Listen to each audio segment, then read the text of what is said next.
Hi everybody, my name is Jade, and today we are back with AER Forgotten Memories. So I kind of took a break. It's been a couple days since I recorded, um, but we were picking up kind of where we left off, and I believe we're getting actually ready to kind of finish the game. Man, I forgot how hard this controls. Okay, let me double check with my local NPCs to make sure that I'm right and I'm not messing this up. Okay, talk. Okay, talk, please. I can't help you more. Go to Lighthouse and seek answers on me either. Okay, that's what I thought. I didn't know. I want to fly now. Okay. Ooh, I'm forgetting my controls. I've forgotten the control. Oh, fantastic camera clipping. Okay. So let's see. This is the lighthouse. Yes. Yep. Okay. Place tablet. Oh, look, it's me and like 4 other people who live in this world. Literally, that's all we've seen is 4 other people in this world. This world is dead as hell.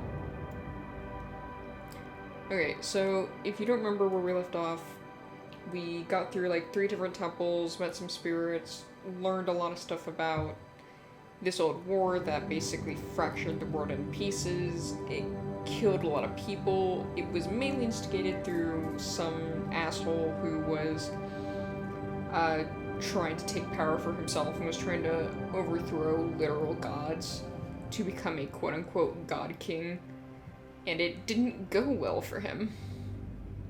Should I talk to them now? Right, talk.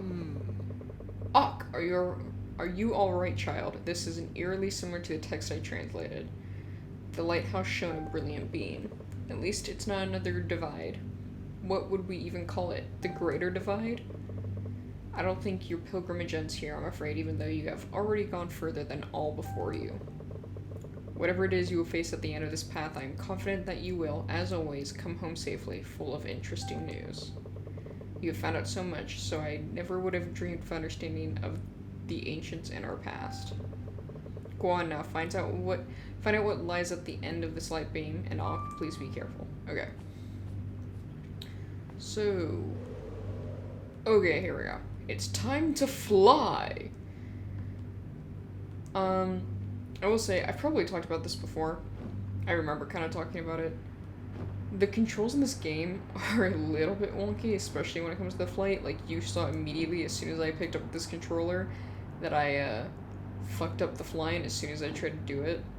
Because you fly really quickly and loosely with these controls. Like, the slightest movement on my controller is causing it to, like really bank really hard. And that to me is like the only critique I have in this game, though, because I really like the style of it, and I really like the colors. The colors are probably my favorite thing. Okay, here we go. So we're at the creator's shrine. And the creator was, if I remember correctly, this mythic being who's constantly asleep, and because they are asleep, everything in the world exists. But in order for everything in the world to exist, it has to constantly, I'm kind of repeating myself, it has to constantly remain asleep, which led to the creation of another god who is now totally dead, was kind of required to continuously play a lullaby to keep it asleep.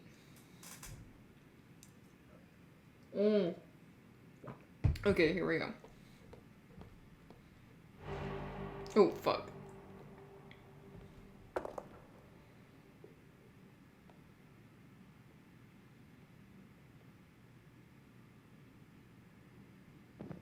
Oh shit.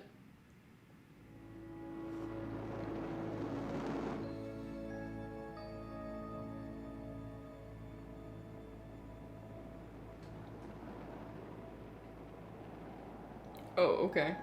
I guess we're good.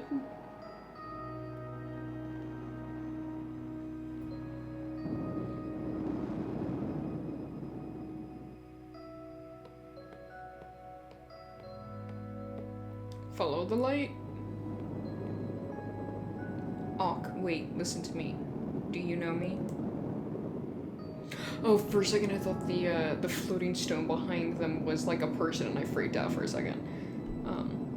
I am Kara. Time is short, but I'll try to explain. You are of my blood. Once the Creator infused me with some of his light, his hope and his dreams, his power, at the time of the Great Divide. His power is yours too, Ankh. It has saved you from the Void's touch. He is stronger here, however. I will shield you for as long as I can, but we don't have much time. You're about to enter the prison of the Void. His prison is outside our world, and there I cannot help you at all. Follow me. Oh, it glows. Oh, they all glow.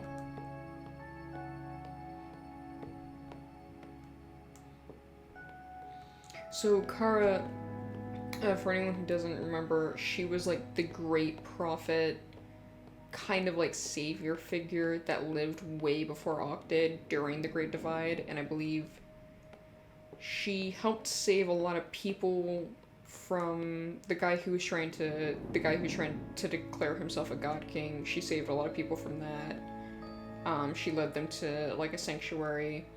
She fought back against him, and I think at some point she died. Obviously, but like, do you understand, Ankh? I'm a memory of my old self, and now that I have left the lantern, I will soon fade away. I can only speak to you here and now. There is no turning back. This is the only chance we have. The people of the sky closed their hearts to the Void, but it was not enough. He has almost broken free from his prison. We can't stop him from devouring our world. Not without you. You can put an end to what was started so long ago. So yeah, a lot of what she's talking about is kind of stuff we learned earlier while we were in like the past episodes. I'm sorry. There are so many things I want to tell you, so many things I would like to ask you, but we don't have the time. These last steps are not for me to wander. It's up to you now. It is up to what you really are. The door leads to a realm in between our world and eternity, and this is where you will find the Void. You must finish what the Creator started, and make whole what was shattered. I know you can do it, Ankh. This is goodbye, I'm afraid. I will watch over you with all the might I have left in me. I believe in you. I kind of thought she would stay there, but I guess she's following me as far as she can.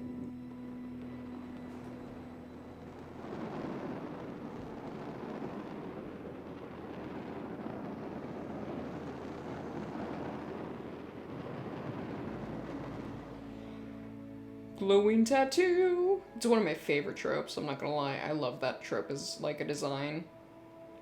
Just premium. Glowing tattoos are the best.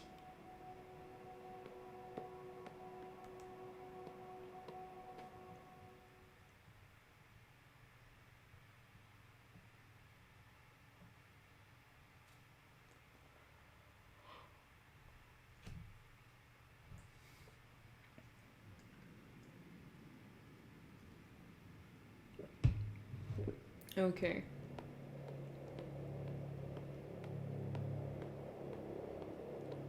So if I remember correctly, the Void that we're meeting, it's kind of, it's basically this thing that manifested from people being greedy. It's one of those things where like a monster literally manifested because the creations of the Creator, the people who lived in this world, were being assholes to each other and giving into their darker impulses, and it ended up destroying them all. And then the Creator, I believe, died sacrificing himself to save them from the Void, but it wasn't enough. Yeah, that thing. Yeah. That's the one.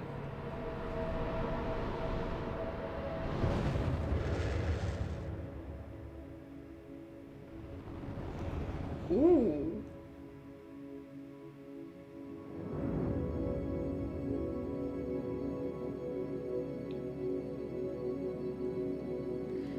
I can't I think he's supposed to be moving slow-mo, but it kind of feels like he's just moving really slowly.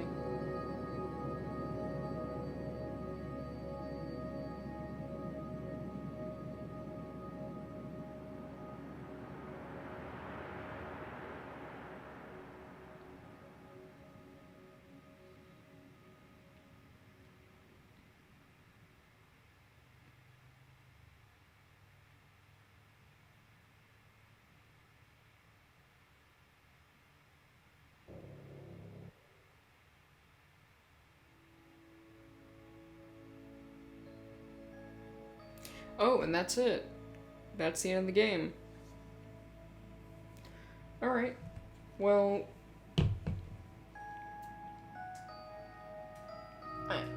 okay. So, final thoughts as we're watching the credits here. I really like the concept for this game, and I really like the stylization they went for it, and the colors that they chose for it, and the level design. The level design was all good, like, the interaction with solving the puzzles was all good. There were a couple times where maybe I got kind of lost during the puzzles, but not so lost that Daedalic Entertainment. That I couldn't solve anything or that I had to, like, look anything up at any point. So in that perspective of, like, doing all of the interactive part of what makes a game, it all works. The only thing I think that bothers me is that while recording this game, I did have, like, one time where the game actually crashed on me, which I really didn't expect to happen, especially for, like a console.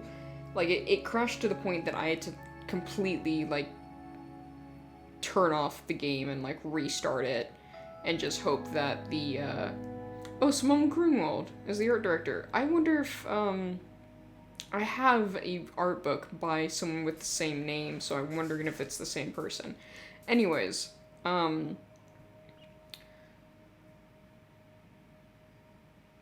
where was I? Okay, so the level design and all that's great. Puzzles are fine. The world building was, like, decent. Like, it was pretty good. It was an in-depth world, and getting to see a world after it had been destroyed, I think, was possibly a design choice that they did based on budget, because looking at the credits, it seems like it was a very small game and had a small crew, and so I'm sure they had a tight budget. I kind of wish in that regard that we could have seen more of the world before it was destroyed, but again, I understand that budgets are a thing. You work with what you can with the story that you have and the money that you have. So, like, I love the colors, I love the design they stuck for the game because it's very cohesive. Like, they knew what they were gonna go for, and I think all around they hit every aspect of that. The only thing that I really wish we could have seen more of, and again, budget, is more, like, characters and story elements that aren't found through reading about them, but rather experiencing them. Like, that's why we play games, is because they are interactive, and because, like, it's an experience we're meant to have, an emotional journey we're meant to have. You know, all that said, again, the whole budget thing, I'm sure the reason why they told the story the way it was is probably because, well, they had the story they wanted to tell, but they didn't have the budget to tell it the way they maybe ideally wanted to.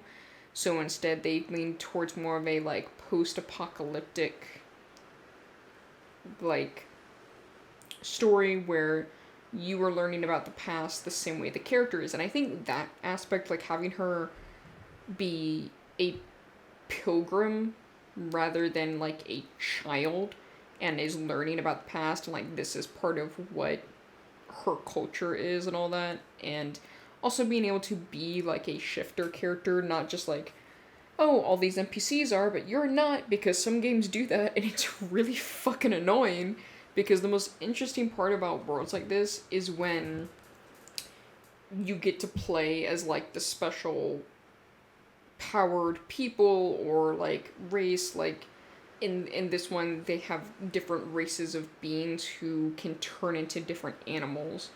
But through lore building, they basically assess that all of them have died off except for bird shifters, and that's why you are one.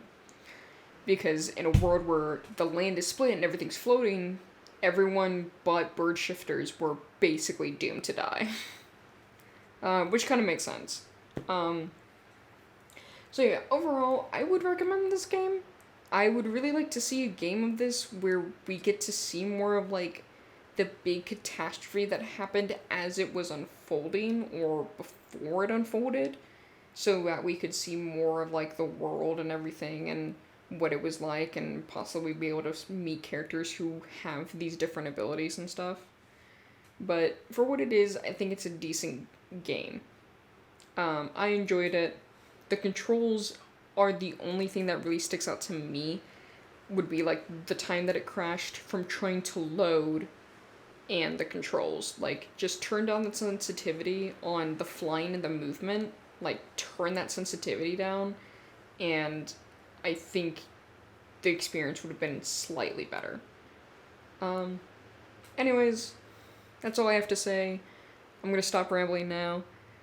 Please don't forget to like, comment, and subscribe, and I will see you guys in the next video. Bye-bye!